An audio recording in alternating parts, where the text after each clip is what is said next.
आज के इस गुरु पूर्णिमा के पावन उत्सव पर आप सबका अभिनंदन।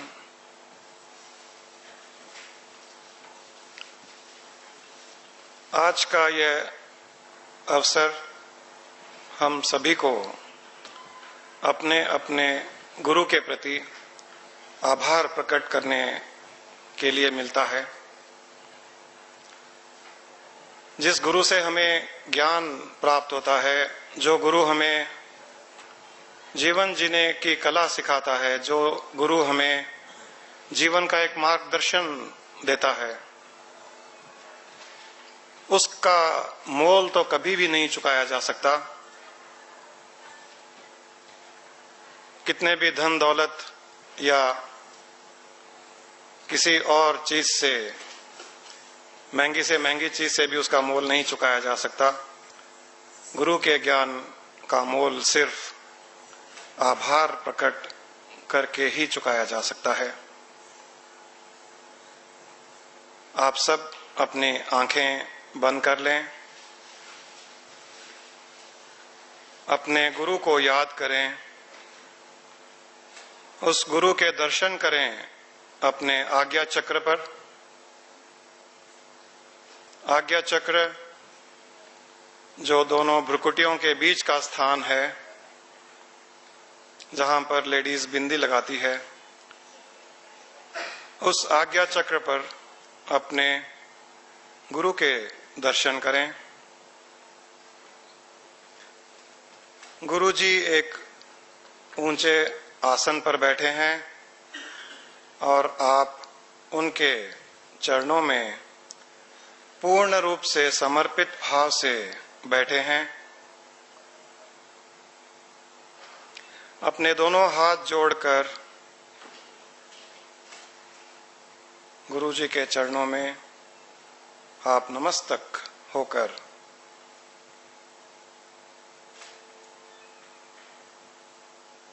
बैठे हुए हैं और इस गुरु स्तोत्र को भाव के साथ आप मन में दोहराते जाएं। गुरुर्ब्रह्मा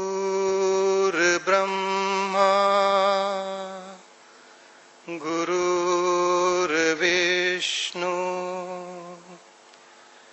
गुरुर्देवो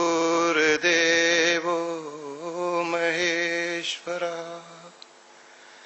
गुरु साक्षात् परब्रह्म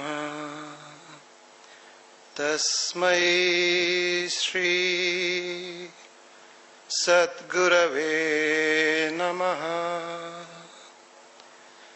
विद्यामूलं गुरुपदं ध्यानमूलं गुरोर्मूर्तिः मोक्षमूलं गुरोर्वाक्यं तस्मै श्री सद्गुरवे नमः।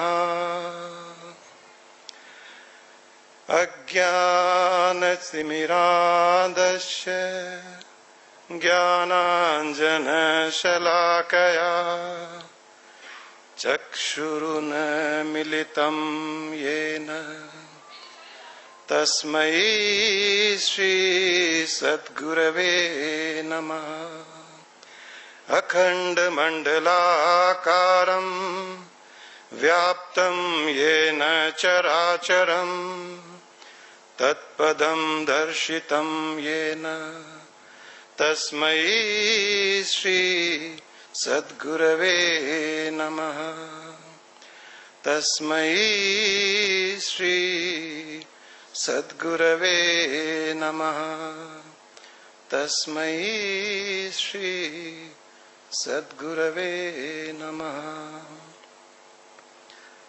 अपने सिर को थोड़ा झुकाते हुए गुरु को प्रणाम करते हुए साष्टांग प्रणाम अपने गुरु को करें।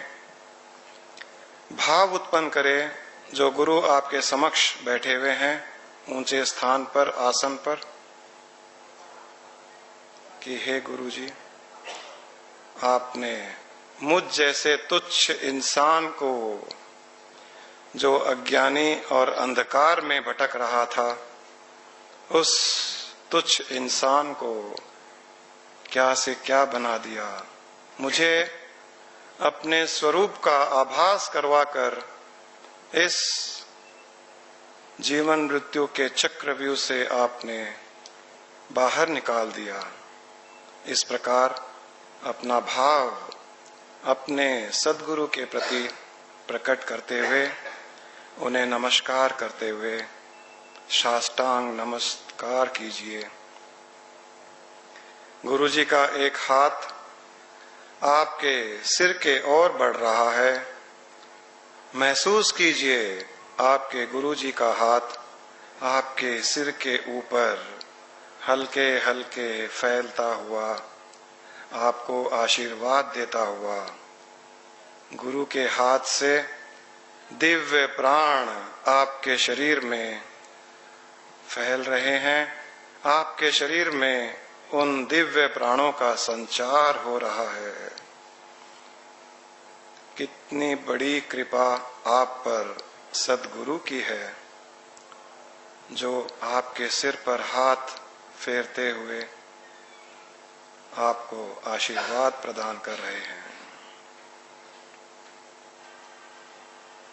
हृदय में इस आभार को ऐसे ही बनाए रखें और गुरु से प्रार्थना करें कि आपका आशीर्वाद इसी प्रकार हम पर बना रहे, सारे परिवार पर बना रहे, हमें मार्गदर्शन देते रहें। जहां जहां हम रुकें, जो जो हमारी रुकावटें हो, उन्हें कृपया दूर करते जाएं। हमने तो बस गुरुजी आपकी उंगली पकड़ ली है। अब आपकी ही यह जिम्मेदारी है कि हमें पूर्ण रूप से एनलाइटेंड स्टेट, अपने सेल्फ रियलाइजेशन तक, हमारी आत्म साक्षात्कार तक आप हमें मार्गदर्शन करते रहें। इस आभार के साथ गुरु के प्रसन्नचित्त चेहरे को देखें और गुरु से निकलती हुई दिव्य किरणें, उनके आभा मंडल, उनकी औरा के अंतर्गत आप अपने आप को भी महसूस करें। एक दिव्य आभास, दिव्य अनुभव का आनंद ले। एक बार फिर अपना सिर झुकाते हुए, गुरु को नमन करते हुए धीरे धीरे अपनी आंखें खोल लें।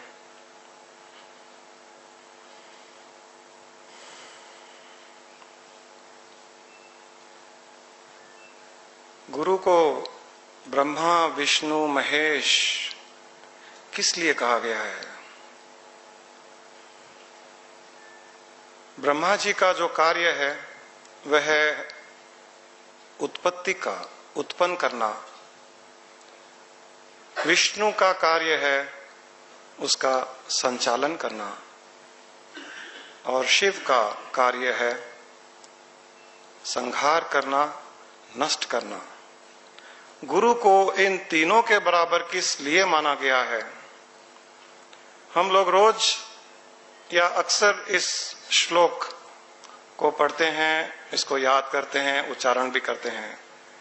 इसका मूल अर्थ जब समझ में आ जाए तब उसी मंत्र के उच्चारण में हमारे भाव जुड़ जाते हैं।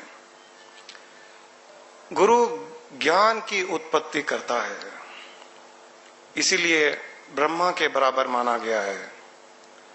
गुरु उस ज्ञान के बीज को उत्पन्न कर हमारे हृदय में उसे स्थापित करता है।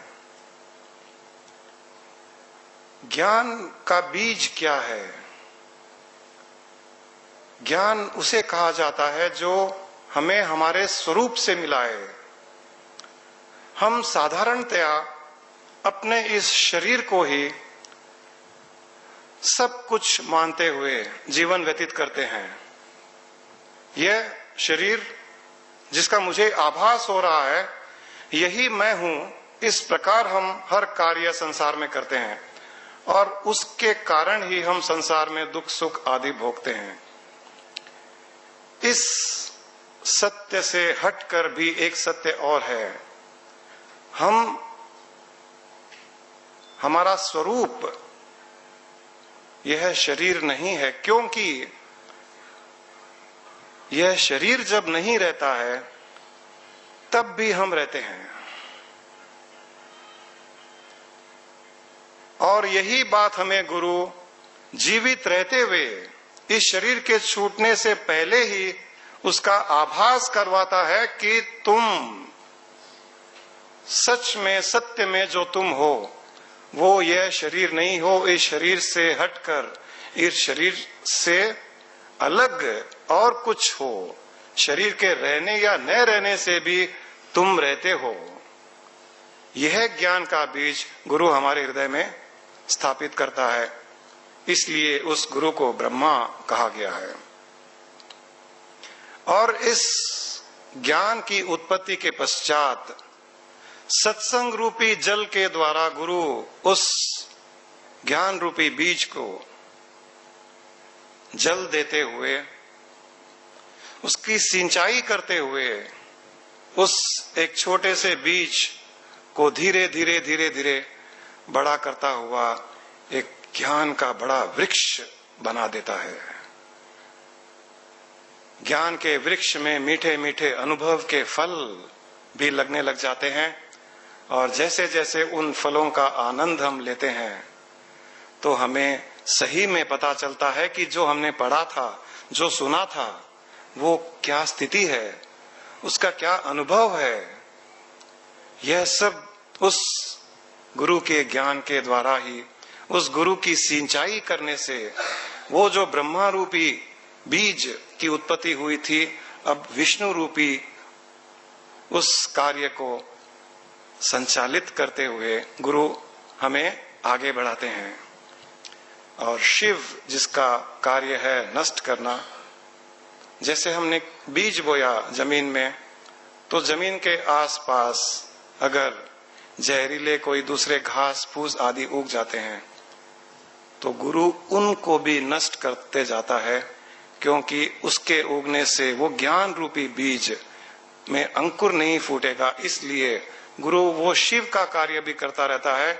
और जो दूसरी शक्तियां जो हमें हमारे मार्ग से भटका दे, उनसे भी सुरक्षा गुरु ही करता है। इस प्रकार गुरु ब्रह्मा, विष्णु और महेश तीनों का कार्य करते हुए हमारी उंगली पकड़कर हमें आगे से आगे, आगे से आगे बढ़ाता जाता है और एक साधारण मनुष्य को परमात्मा तक बना देता है गुरु। इतनी उसमें शक्ति होती है।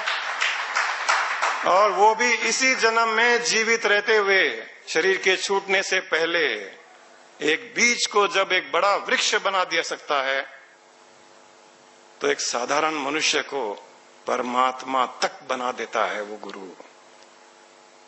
इसलिए संसार में, सृष्टि में गुरु से बढ़कर और कोई नहीं होता। और चूंकि उसने उस परब्रह्म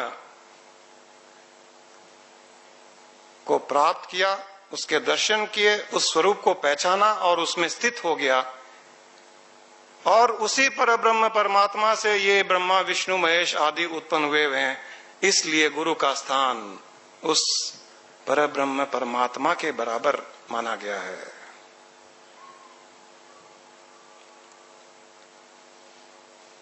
ज्ञान गुरु के चरणों से प्रारंभ होता है। इसलिए ज्ञान मूलम गुरु पदम, ये कहा गया है कि हे गुरु, तेरे पदम से ही, तेरे चरणों से ही ज्ञान का स्रोत बहता है। इसलिए कहते हैं कि मनुष्य को अपना अहंकार पूर्ण रूप से त्याग कर गुरु के चरणों में बैठ जाना चाहिए, क्योंकि जब तक उसमें मैं और मेरा यह अहंकार रहेगा, तब तक उस ज्ञान के प्रभावित होने पर भी वो हमारे अंदर नहीं उतरेगा। तो गुरु के चरणों में पूर्ण रूप से अहंकार को छोड़कर, अहंकार को त्याग कर बैठ जाना चाहिए। ध्यान के लिए गुरु की मूर्ति, ध्यान मूलम गुरोर मूर्ति ही। आंख बंद करके सिर्फ गुरु का ध्यान करते जाएं, आपका ध्यान उसी क्षण लग जाएगा। आप गुरु की मूर्ति का ध्यान करते हुए, गुरु के रूप का ध्यान करते हुए, गुरु के आकार का ध्यान करते हुए धीरे धीरे ज्ञान की इतनी गहराई में चले जाएंगे कि आप में और गुरु में कोई फर्क नहीं रहेगा। पूर्ण रूप से वो अंतर खत्म हो जाएगा। आप उस गुरु मूर्ति का ध्यान करते हुए परब्रह्म परमात्मा में लीन हो जाएंगे, उसका आभास कर लेंगे ध्यान के द्वारा ही। इसीलिए कहा गया है ध्यान मूलम गुरोर मूर्ति ही मोक्ष मूलम गुरोर वाक्यम। गुरु का एक शब्द, एक वाक्य किसी भी साधारण जीवात्मा को मोक्ष देने में सक्षम होता है। गुरु के पास जाते हैं, गुरु कहता है तत्वमसि, सिर्फ एक महावाक्य तत्वमसि, तत्त्वम असि। गुरु ने कहा कि तत् वो जो परब्रह्म है, जो सारे विश्व में फैला हुआ है, वो ब्रह्म है। तुम असि हो, तत्वमसि, तुम ही वो ब्रह्म हो। और जिसने इस महावाक्य को पकड़ लिया, अपने अंदर गहराई में उतार लिया, बिना किसी शंका के, बिना किसी कंफ्यूजन के, बिना किसी डाउट के इस महावाक्य को मान लिया, उसी क्षण वो ब्रह्म रूप हो गया। एक वाक्य में मोक्ष मिल सकता है। अज्ञान मूलम गुरु, अज्ञान तिमिरादस्य। इस श्लोक में कहा गया है कि जो हमारे आंखों में जाला आ जाता है, इस प्रकार अज्ञान का जाला हमारे आंखों में पड़ा हुआ होता है, अंतर की आंखों में। और जिसकी आंखों में जाला, जो कैटरैक्ट होता है, जब जाला आ जाता है उसको, तो सामने की चीज उसे धुंधली दिखाई देती है, या जो है उसे वो वैसी नहीं दिखती है, उसे और कुछ दिखती है। होती कुछ है, दिखती और कुछ है। इसी प्रकार अज्ञानता के अंधकार में हमें इस सृष्टि के बारे में पता नहीं, हमें अपने स्वयं के बारे में पता नहीं, हमें हमारे नाते रिश्ते के बारे में पता नहीं। हम उन्हें और कुछ समझकर उनसे भय, उत्तेजना, इरिटेशन आदि करते हुए, कभी उनसे नेगेटिविटी में उलझते हुए हम जीवन व्यतीत करते हैं। गुरु वो कैटरैक्ट की दवाई, वो जाले की दवाई होता है, जो आंखों में डालने के पश्चात जाला हट जाता है। और जाला हटते ही जिस मनुष्य को जाला जब था, उसे जो कुछ दिख रहा था, जाला हटने के पश्चात उसको लगता है कि अरे ये है, मुझे तो और कुछ लग रहा था, और जो और कुछ लग रहा था उसे ही वो सत्य मान रहा था। इस प्रकार गुरु अज्ञानता के जाले को हटाता है।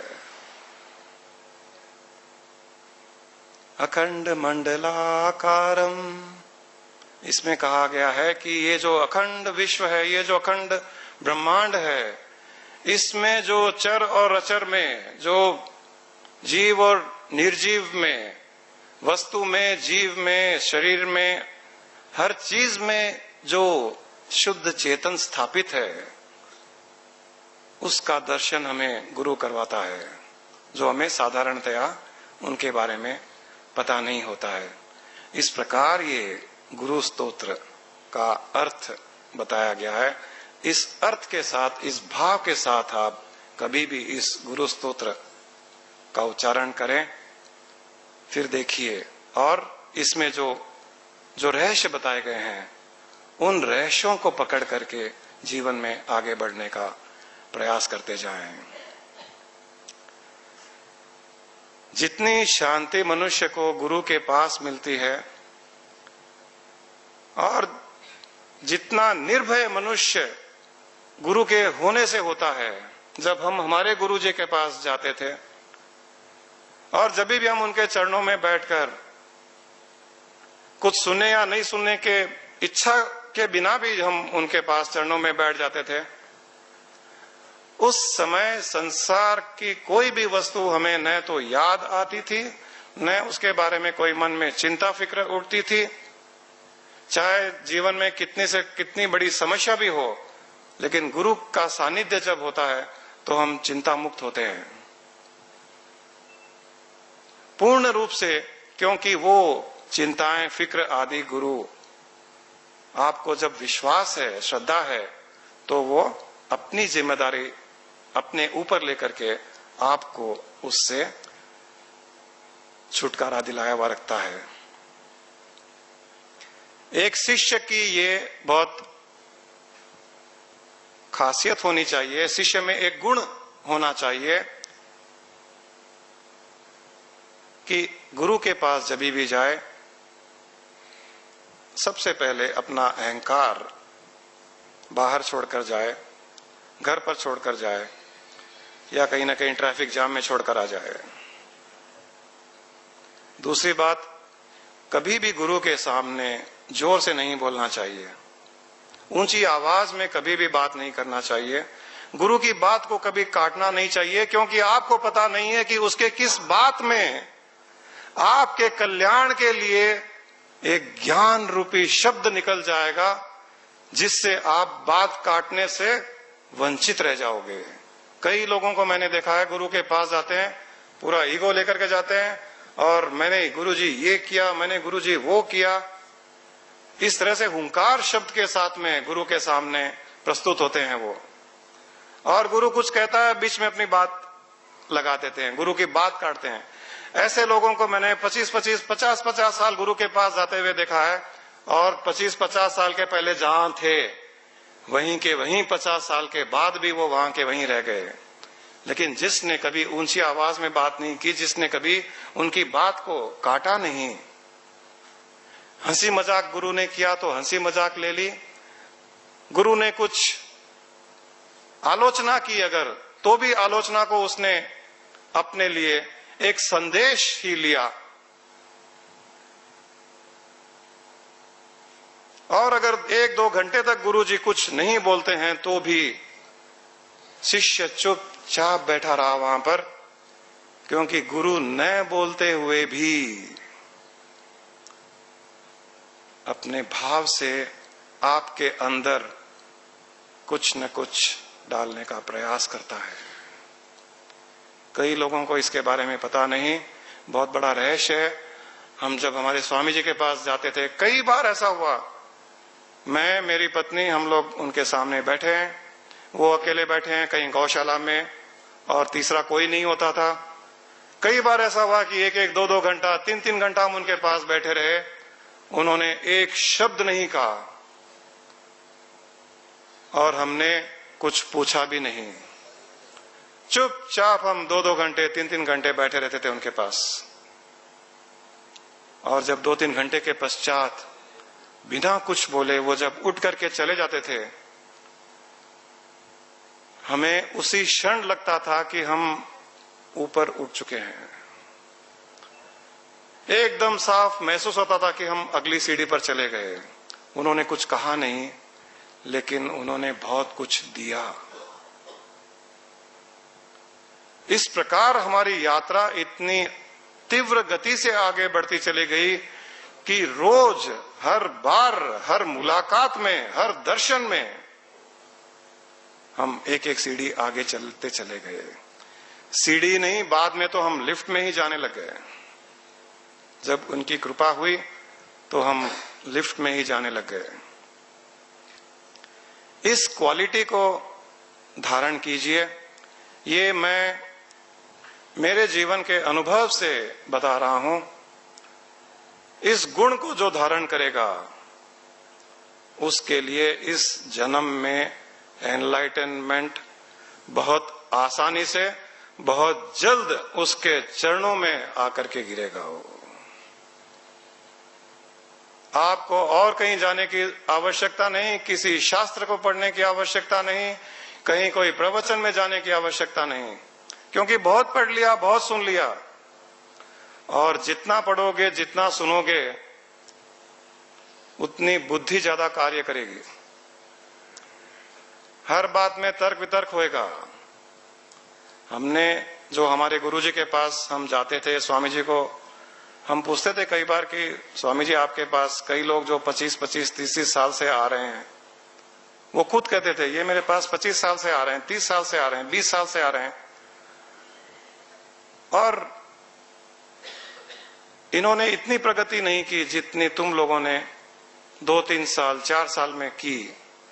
हमारा बहुत बड़ा भाग्य था, 3-4 साल का सानिध्य रहा। उसके बाद में गुरुजी ने शरीर छोड़ दिया, और शरीर छोड़ने से पहले ही हमें जो देना था, जो उस ब्रह्म भाव में स्थित करना था, उस ब्रह्म ज्ञान में स्थित करना था, उस ब्रह्म स्वरूप में स्थित करना था, वो कर चले गए। तो हम पूछते थे कि स्वामी जी क्या फर्क है, ये जो आपके पास 20-30 साल से आते हैं, हम जब इनसे मिलते हैं तो हमें लगता है कि इनके पास तो ज्ञान कूट कूट कर भरा हुआ है। ये लोग श्लोक का उच्चारण करते हैं, पूरे वेदों की बातें करते हैं, स्वामी जी ये तो इतने ज्ञानी है, फिर आप ऐसे क्यों कह रहे हो कि इन्होंने कुछ प्राप्त नहीं किया? तो उन्होंने कहा यही प्रॉब्लम है, इनके अंदर इतना ज्ञान भर गया, मैं कुछ देना चाहता हूं तो उसके लिए जगह ही नहीं है वहां पर। पूरी स्लेट भरी हुई है, मैं कुछ लिखना चाहता हूं तो वो ऑलरेडी इतना लिखा हुआ है कि उसमें वो भी पता नहीं चलता है कि मैंने क्या लिखा। कुछ बात करता हूं तो वो कोई वेद की बात करता है, कोई उपनिषद की बात लेकर के कहता है कि स्वामी जी वेद में तो ऐसा लिखा हुआ है, उपनिषद में ऐसा लिखा, फिर आप ऐसे क्यों बोल रहे हो? तो स्वामी जी भी जैसे वो सेंटर फ्रेश खाते ना, वो खा करके चुप हो जाते थे। और जैसे ही उनका मुंह बंद हुआ, जो रहस्य जो मिलना चाहिए था उससे वो वंचित रह जाते थे। तो उन्होंने कहा कि तुम लोग भाग्यशाली हो, क्योंकि जब हम उनके पास गए थे तो हमें पता ही नहीं कि वेद कितने होते हैं। बाद में पता चला कि 4 वेद होते हैं। कुछ पता नहीं था वेद होता क्या है, उपनिषद क्या होता है, महाभारत क्या होता है, गीता में कितने श्लोक होते हैं, किसने उस गीता की रचना की, कुछ भी पता नहीं, जीरो। आज भी ज्यादा पता नहीं है इनके बारे में। आज तो थोड़ा इंप्रेस करने के लिए 2-4 श्लोक कोट कर देते हैं हम लोग, दुकान चलानी पड़ती है। लेकिन उन्होंने कहा कि when you came to me you were a clean slate, I could write whatever I want to write। यही आज जो रमेश जी अग्रवाल ने बात कही, ये एकदम क्लीन स्लेट थे इस फील्ड में, बिजनेस फील्ड में बहुत माहिर हैं, इस फील्ड में क्लीन स्लेट, कभी किसी के पास नहीं गए। केदारनाथ जी ने कहा कोई गुरु नहीं, कोई प्रवचन नहीं, कोई किताब नहीं पढ़ी, उनको पता ही नहीं स्पिरिचुअलिटी होती क्या है। हमारे लिए बहुत आसान था। इन्होंने सुन रखा था मेडिटेशन, नहीं मेरे बस की बात नहीं है, क्योंकि कई लोगों ने बताया ध्यान करना बहुत मुश्किल है, ध्यान में बैठो 2 मिनट बैठो लगता है कि 2 घंटे बीत गए, और ध्यान में ये करना पड़ता है, ध्यान में वो करना पड़ता है, प्राणायाम करना पड़ता है, ऐसे कई लोगों ने इनको बता के रखा था। तो ये बोले नहीं मेरा काम नहीं है, मैं ध्यान नहीं करूंगा। क्लीन स्लेट रहे। हमने कुछ लिख दिया और उनके उतर गया, आसानी से उतर गया। मुझे उन्होंने एक दिन कहा कि भाई साहब मुझे पता नहीं था कि ध्यान करना इतना आसान है। आज मुझे लगता है कि सबसे आसान ध्यान करना ही है। जो व्यक्ति इतने सालों से ये मानता था कि सबसे मुश्किल काम ध्यान करना है, वो कहता है कि सबसे आसान काम ध्यान करना है। इतना फर्क सिर्फ इसलिए कि क्लीन स्लेट था। मैंने कहा ये ध्यान है, ऐसे करना है, वो करते चले गए, काम पूरा हो गया। जो क्लीन स्लेट नहीं है, जिसकी बुद्धि है, इंटेलेक्ट काम करता है, वो कहता है नहीं भाई साहब मैंने ऐसे ध्यान ट्राई किया लेकिन माइंड ऐसे वहां जाता है, फिर मैंने वहां गया, वो उस महाराज के पास गया, उन्होंने ऐसी विधि बताई, उससे मेरे ऐसे हुआ, लेकिन उसमें भी थोड़ा ध्यान लगता है, थोड़ा नहीं लगता है। फिर मैंने वो माता जी के पास गया, वहां कुंडलिनी ध्यान सिखाई उन्होंने, वो हर तरह के ध्यान को कर के थका हुआ, और दिमाग में बिठा लिया कि ध्यान नहीं हो सकता। अगर आपकी स्लेट में कुछ लिखा हुआ है, डस्टर लीजिए, पूरा मिटा दीजिए। गारंटी मेरी है, इस शरीर को छोड़ने के पहले मुक्ति निश्चित। और जीवित रहते हुए आप खुद कहोगे कि मैं मुक्त हो गया, मेरा मोक्ष हो गया, मैं अगला जन्म नहीं लूंगा, इस प्रकार आप खुद कहोगे। उसे कहते हैं मुक्ति। मुक्ति कभी भी मरने के पश्चात नहीं मिलती है। ये लोगों की बड़ी भूल है, एक अज्ञानता है कि मोक्ष मरने के पश्चात मिलता है। मोक्ष मिलता है यहीं पर, इसी जन्म में, जीवित रहते हुए।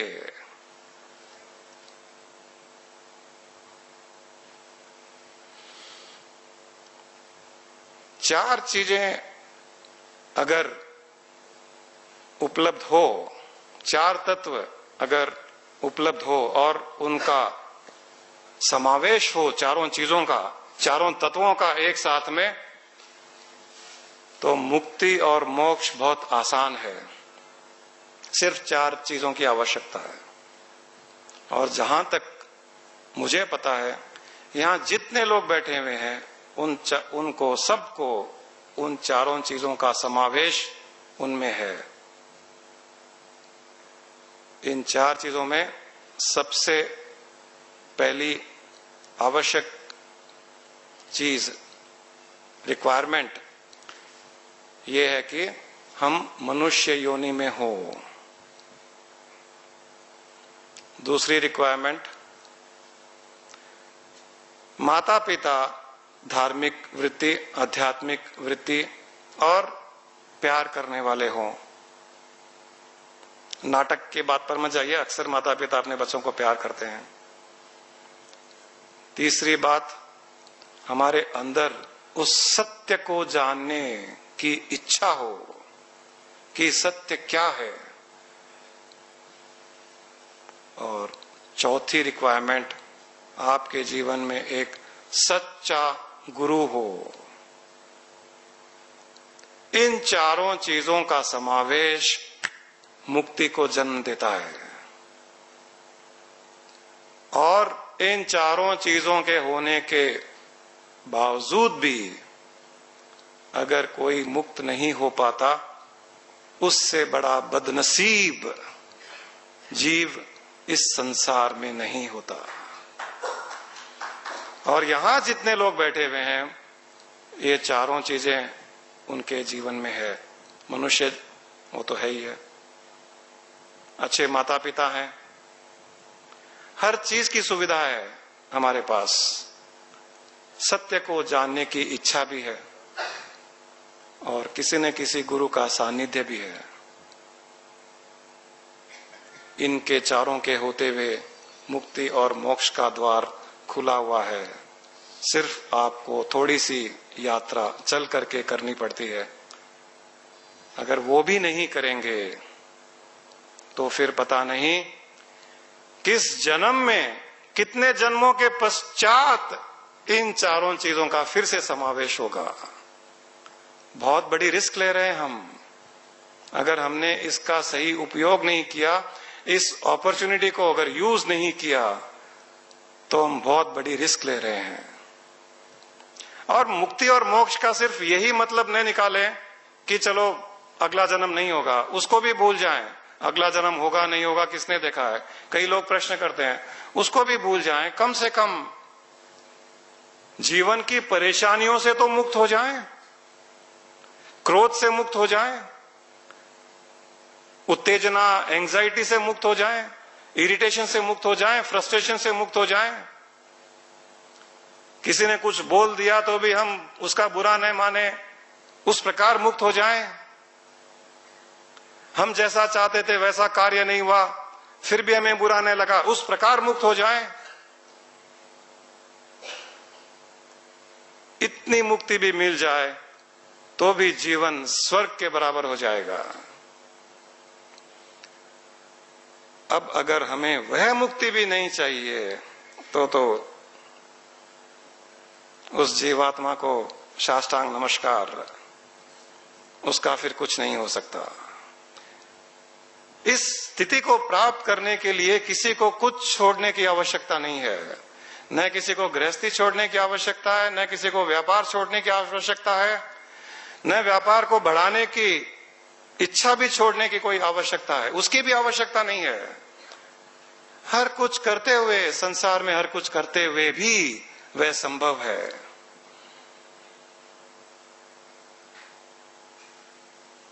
उसको जानने का प्रयास करें। हर दिन, हर रोज, हर पल जीवन मुक्ति का जीवन होना चाहिए। उसे कहते हैं मनुष्य योनि में आकर के इसने जीवन जिया।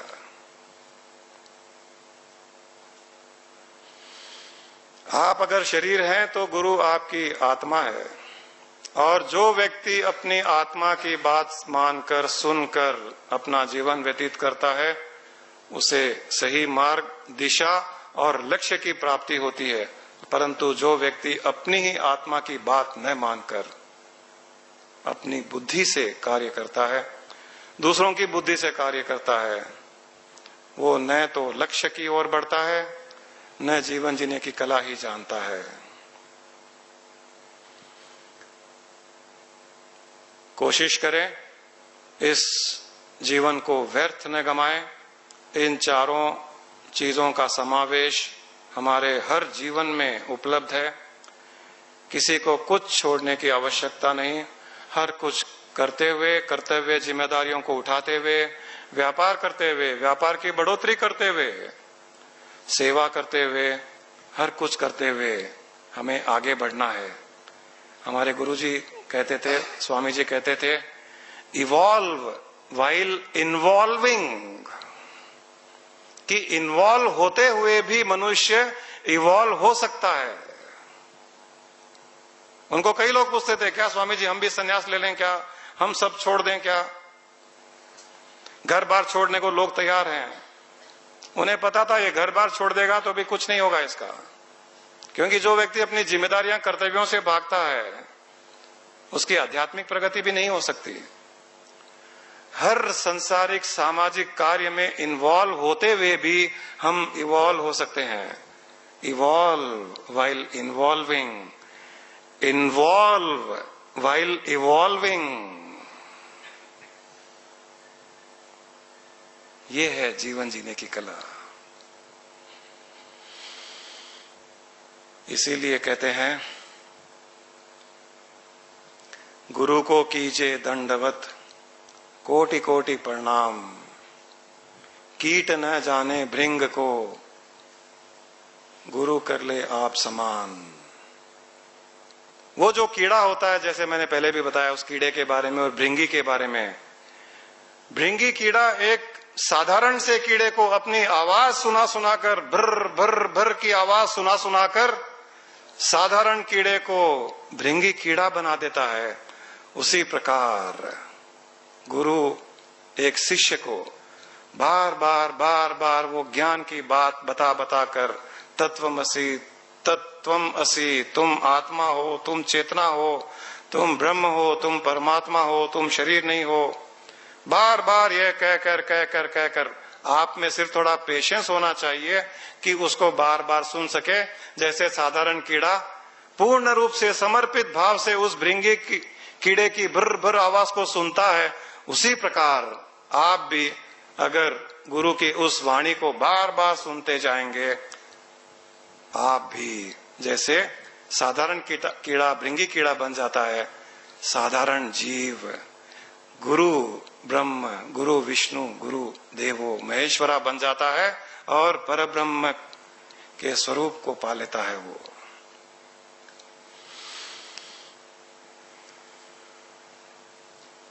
माफी चाहता हूं, आज आपका टाइम ज्यादा ले लिया। इस बात को आज यहीं रोकते हैं। सिर्फ एक ही संदेश है आप सबके लिए, इस जीवन को बेकार मत जाने दीजिए। फिर पता नहीं कब यही जीवात्मा मनुष्य योनि में वापस आएगी। कब अच्छे माता पिता मिलेंगे आध्यात्मिक वृत्ति वाले,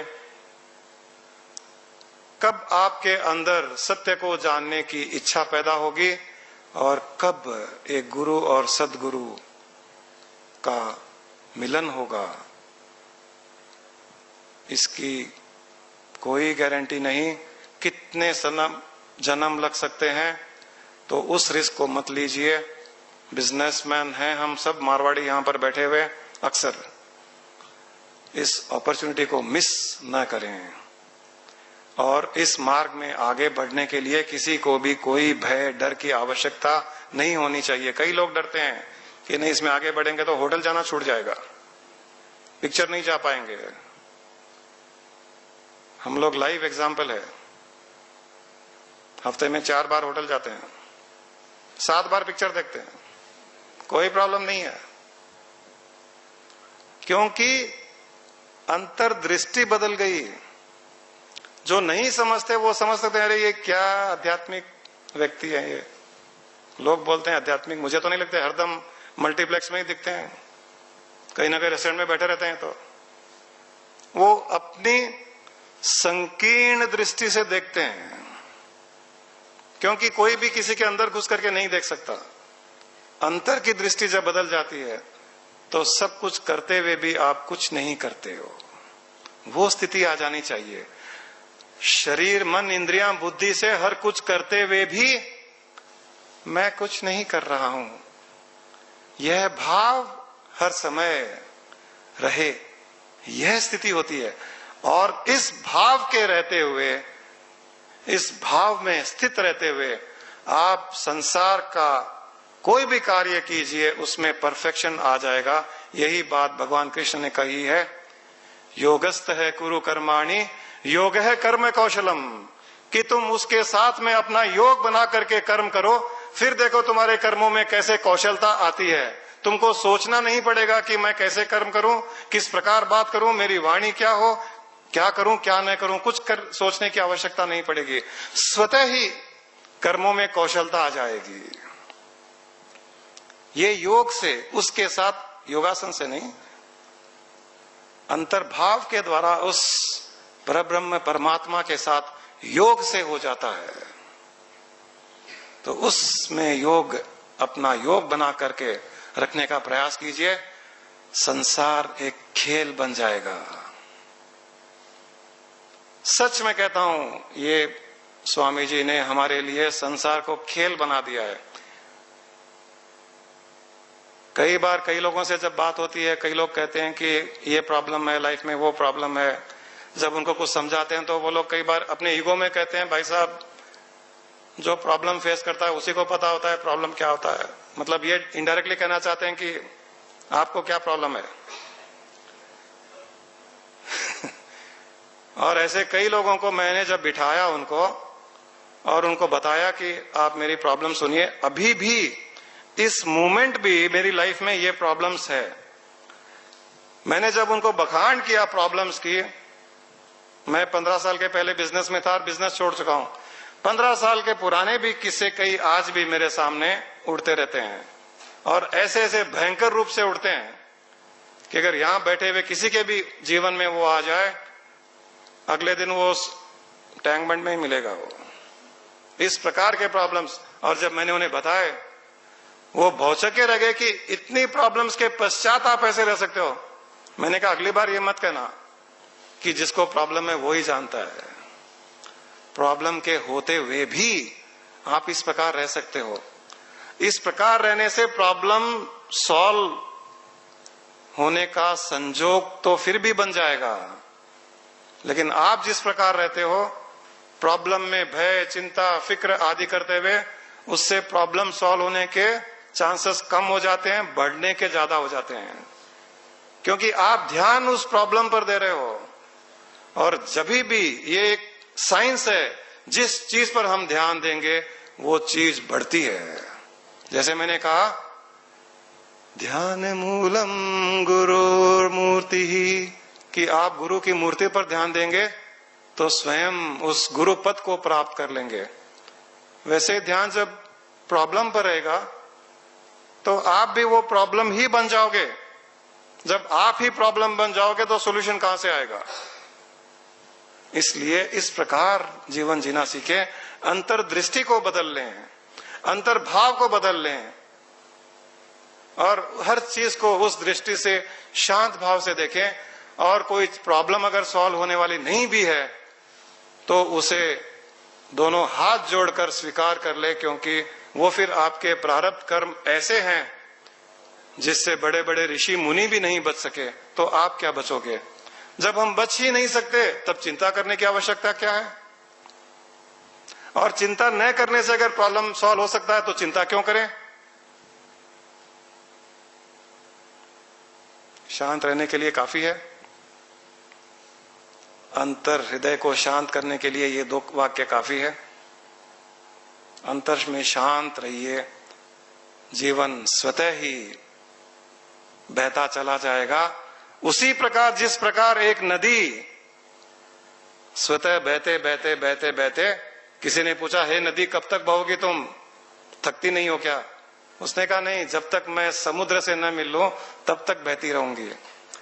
उसी प्रकार आपका जीवन स्वतः ही बहता चला जाएगा जब तक आप उस परब्रह्म के स्वरूप से न मिल जाओ, उस समुद्र में एक न हो जाओ, तब तक आसानी से एफर्टलेसली जीवन आगे बढ़ता चला जाएगा। रुकावटें अपने आप दूर होती चली जाएगी। आपका बहुत बहुत धन्यवाद। आशा करता हूं कि इन थोड़े बहुत वाक्यों को, इस थोड़े से संदेश को आप गांठ बांधकर यहां से जाएंगे। उसी भाव में स्थित रहते हुए आगे बढ़ें, यही मेरी मंगल कामना आप सबके लिए। हम सृष्टि के सारे जीवों के लिए एक बार प्रार्थना करेंगे, क्योंकि जब भी हम दूसरों की अच्छाई के लिए प्रार्थना करते हैं, दूसरों के सुख के लिए प्रार्थना करते हैं, तो ब्रह्मांड का नियम है कि आपकी प्रार्थना आपके लिए भी लागू पड़ती है। अपने लिए प्रार्थना करना स्वार्थ है, दूसरों के अच्छे के लिए प्रार्थना करना निस्वार्थ भाव होता है। और निस्वार्थ भाव में स्वतः ही आपकी प्रार्थना आपके लिए भी कार्य करती है। एक बार पूरे भाव के साथ, लोका समस्ता सुखिनो भवन्तु,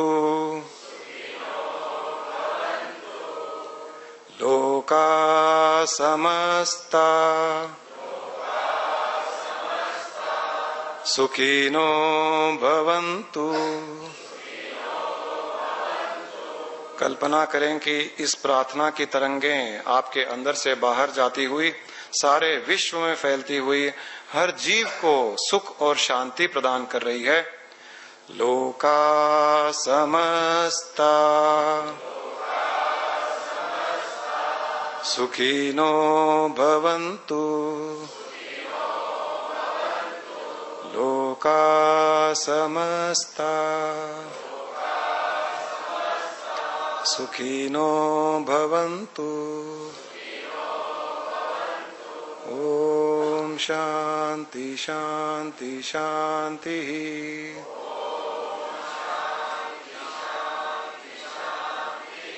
ओम शांति शांति शांति।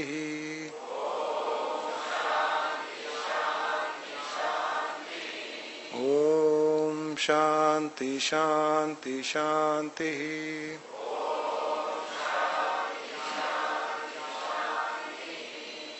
ओम तत्सत। आज जितने भी लोगों ने सांस्कृतिक कार्यक्रम में भाग लिया, जो भजन गाए, उन सब का भी मैं आभार प्रकट करना चाहता हूं। उन्होंने बहुत ही अच्छे तरीके से बहुत अच्छे संदेश हम सभी को दिए हैं।